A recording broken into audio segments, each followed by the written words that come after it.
Hello students, मैं doctor Gauri Bhatnagar Sanskrit tutorials में आपका स्वागत है। महाकवि भर्तृहरि द्वारा रचित नीति शतकम पढ़ रहे थे हम। इसका अगला श्लोक देखें। सन्त्यन्येऽपि बृहस्पति प्रभृत्या संभाविता पंचशः तान् प्रत्येष विशेष विक्रम रुचि राहुः न वैरायते द्वावेव ग्रस्ते दिनेश्वर निशा प्राणेश्वरो भास्वरो भ्राता पर्वणि पश्य दानपति शीर्षा अवशेषा कृति। अब यहाँ पर कवि कह रहे हैं कि जो महापुरुष हैं उनकी जो वैर है, शत्रुता है, महापुरुषों के साथ ही शोभा पाती है। उसके लिए उदाहरण उन्होंने दिया है राहु और चंद्रमा, सूर्य चंद्रमा का। कैसे? भ्राता, हे भाई, पश्य देखो, हे भ्राता पश्य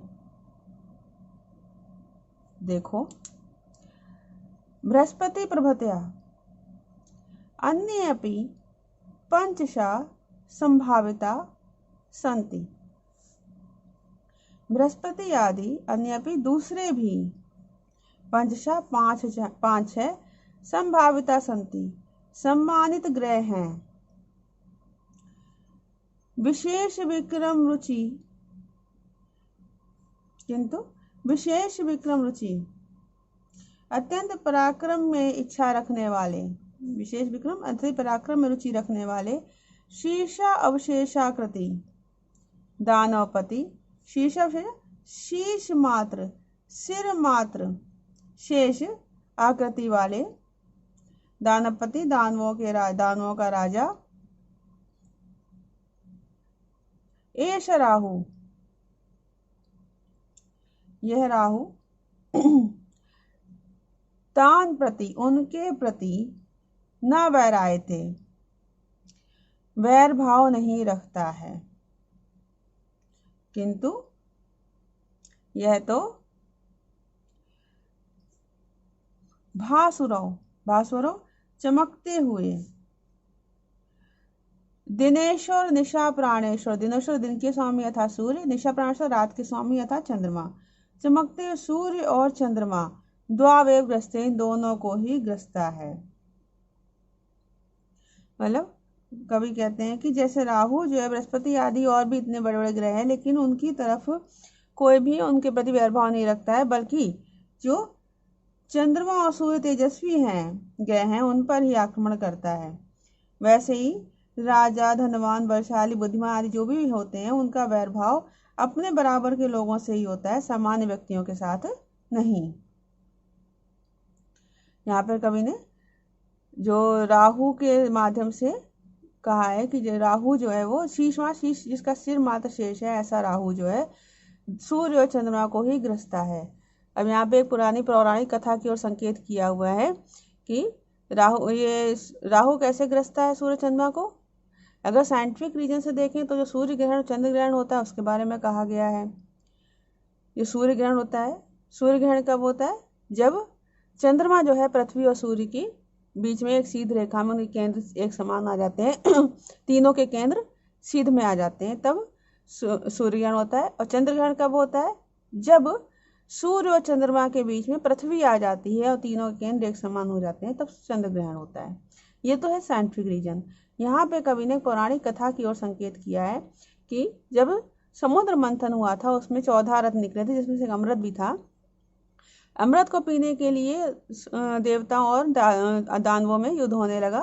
वो कहते हम पिएंगे, वो कहे हम पिएंगे। तब भगवान विष्णु जो है मोहिनी का रूप धारण करके आए और उन्होंने दोनों पंक्तियों, एक तरफ देवते एक तरफ दानव बिठा दिए। वो कहते हैं कि हम अमृत मैं बांटूंगा। तो वो पहले देवताओं को अमृत पिलाने लगे। तो देवताओं की लाइन में ही राहु नामक जो दैत्य था वो देवता का रूप धारण करके बैठ गया अमृत पीने के लिए। सूर्य चंद्रमा ने उसको पहचान लिया और उन्होंने जो था मोहिनी रूपधारी भगवान विष्णु को इशारा कर दिया, लेकिन तब तक वो अमृत के 2 बूंद पी चुका था। तो भगवान विष्णु तुरंत चक्र लेकर अपना उसका सिर काट दिया, लेकिन अमृत के 2 बूंद पी चुका था तो वो अमर हो गया। तो उसी को कहा है वो राहु और केतु नामक 2 ग्रह बन गए। राहु जो शीर्षमा शेष रह गया वो राहु था, और जिसका शरीर शेष रह गया था वो केतु था।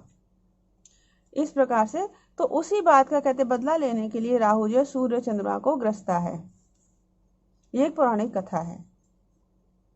फिर से देखें इस श्लोक को एक बार। वो भ्राता, हे भाई पश्य देखो। अच्छा, पर्व पर कब ग्रसता है? पर्व मीन्स जब अमावस्या पे तो सूर्य ग्रहण लगता है, और चंद्रग्रहण कब लगता है? पूर्णमासी पर। पर्व होता है अमावस्या और पूर्णमासी। तो देखो भ्राता, हे भाई पश्य देखो। बृहस्पति प्रभृत्या, बृहस्पति आदि अन्य अपि दूसरे भी पंचशः संभाविता संति, 5-6 सम्मानित ग्रह हैं। विशेष विक्रम रुचि, किंतु विशेष पराक्रम में रुचि रखने वाला। शीर्ष अवशेष आकृति, सिर मात्र शेष आकृति वाला दानपति, दानवों का राजा।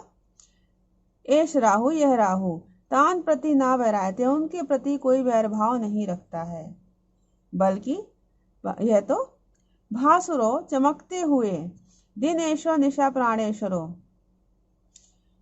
दिनेश्वर सूर्य और चंद्रमा को ही, द्वावेव इन दोनों को ही, पर्वणि पर्व पर अर्थात अमावस्या और पूर्णिमा को ग्रसता है।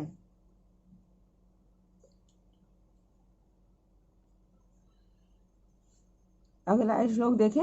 यहाँ पर महापुरुषों का चरित्र बताया हुआ है।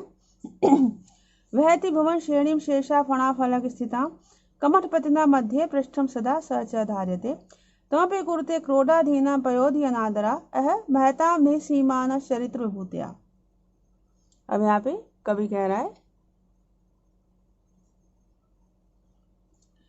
शेषा शेषनाग, फणा फलक स्थिता, फन रूपी फलक पर स्थित, भुवन श्रेणी बहती, मुझे लोगों की पंक्ति को, लोक समूह को धारण कर। लोक समूह क्यों? मृत्यु लोक पाताल आदि सभी लोग, तो लोक समूह को धारण करता है। साचा, और वह कमठपतिना, कछुओं के राजा की, मध्य पृष्ठम, पीठ के मध्य भाग में, सदा धार्यते, हमेशा धारण किया जाता है, कछुए के द्वारा धारण किया जाता है। तमपि, और उस कछुए को भी, पयोधि समुद्र, अनादरात बिना किसी प्रयास के ही, क्रोधाधीनम कुरुते अपनी गोद में धारण करता है। यह बड़ा आश्चर्य है। महता महान पुरुषों की चरित्र विभूतियां, चरित्र संपत्तियां, निसीमा संति, असीम होती हैं। क्या मतलब हुआ? भर्तृहरि कहते हैं संसार में एक से बढ़कर एक महापुरुष हैं, जिनकी जो कार्य करने की शक्ति है, सामर्थ्य है, वो आश्चर्यजनक होती है। इस बात को समझाने के लिए कवि ने शेषनाग वगैरह का उदाहरण प्रस्तुत किया है। जब शेषनाग जो है पृथ्वी आदि लोक समूह को अपने फन पर धारण करता है, उसके बाद शेषनाग को कछुआ जो है वो अपनी पीठ पर धारण करता है, और उस कछुए को समुद्र ने शेषनाग और उन लोक के समूह के साथ अपने अंदर धारण कर रखा है। इस प्रकार कवि कहता है कि महापुरुषों का जो चरित्र है, वो चरित्र संपत्तियां हैं, वो असीम होती हैं। फिर से देखें, शेषनाग फणा फलक स्थिता, फन रूपी फलक पर स्थित, भुवन श्रेणी बहती, लोकों की समूह पंक्ति को अथवा लोक समूह को धारण करता है।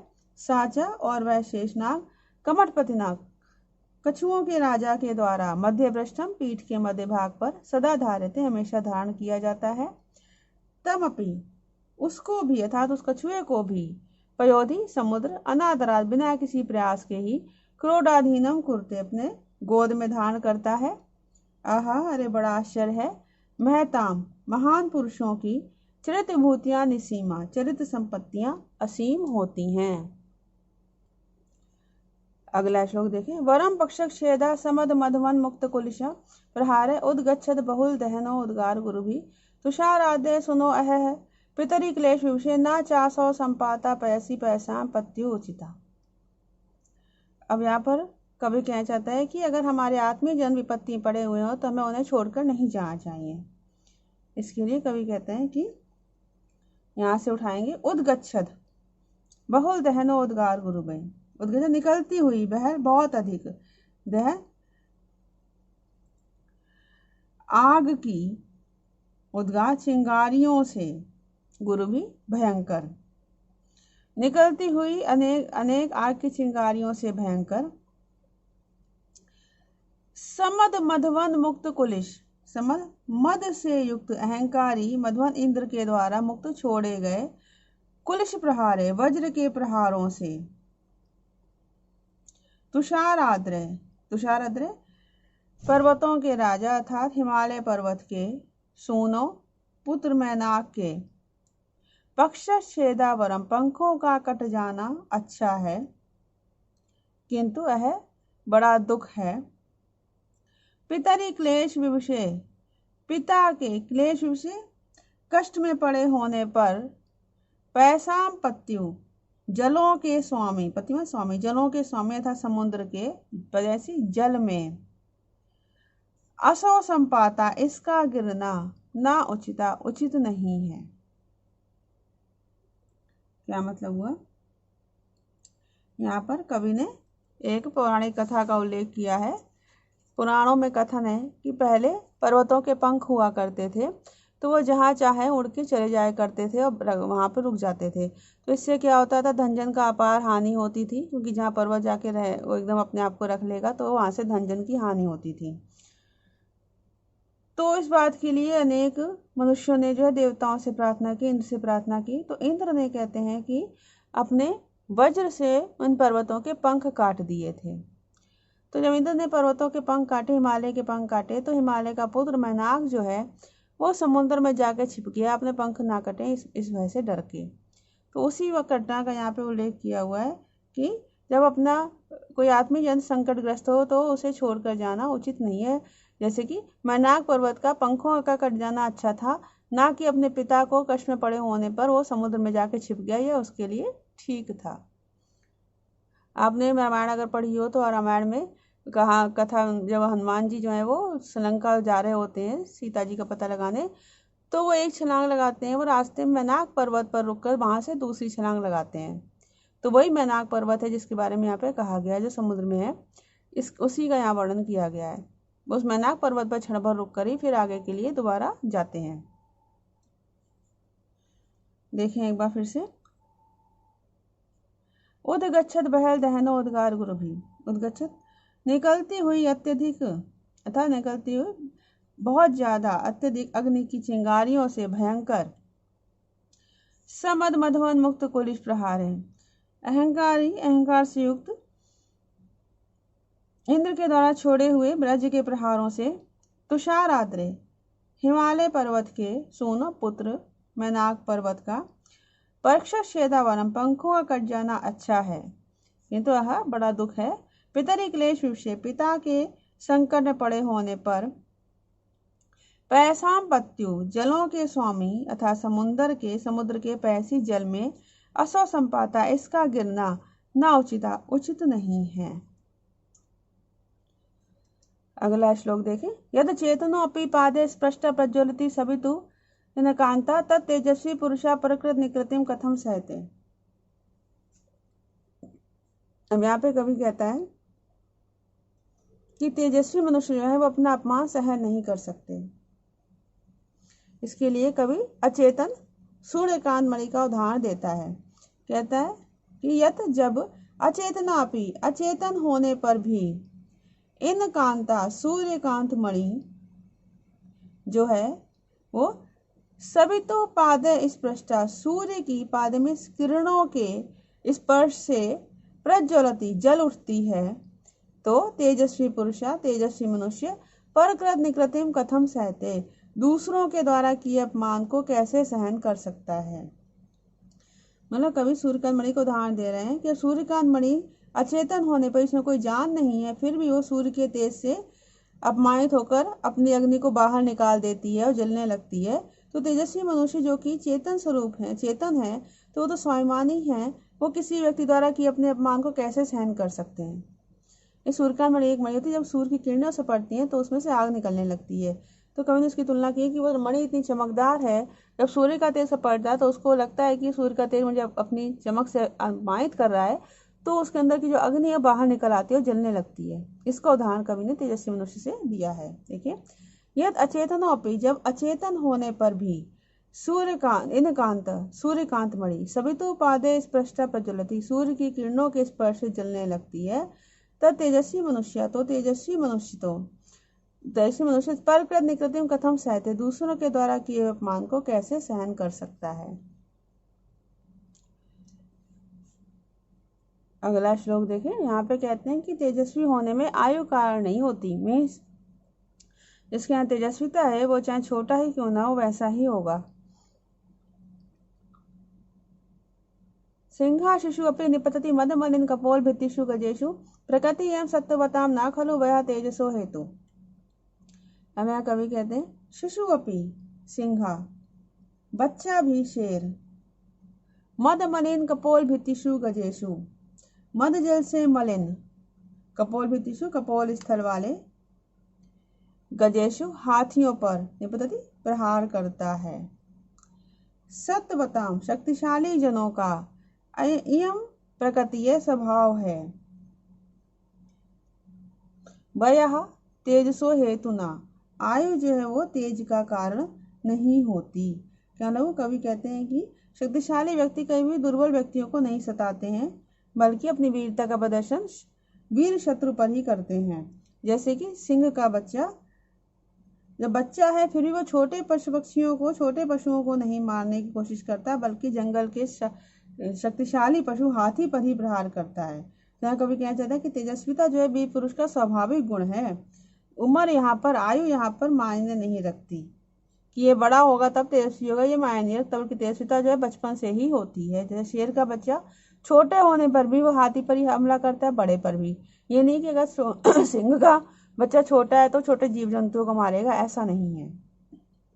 देखें, शिशु अपि सिंहा, बच्चा भी शेर, मद मलिन कपोल भित्तिषु गजेषु, मद जल से मलिन कपोल स्थल वाले हाथियों पर ही प्रहार करता है। सत्वताम एवं प्रकृति, सत्वताम शक्तिशाली व्यक्तियों की, शक्तिशाली जनों की यह प्रकृति है, स्वभाव है।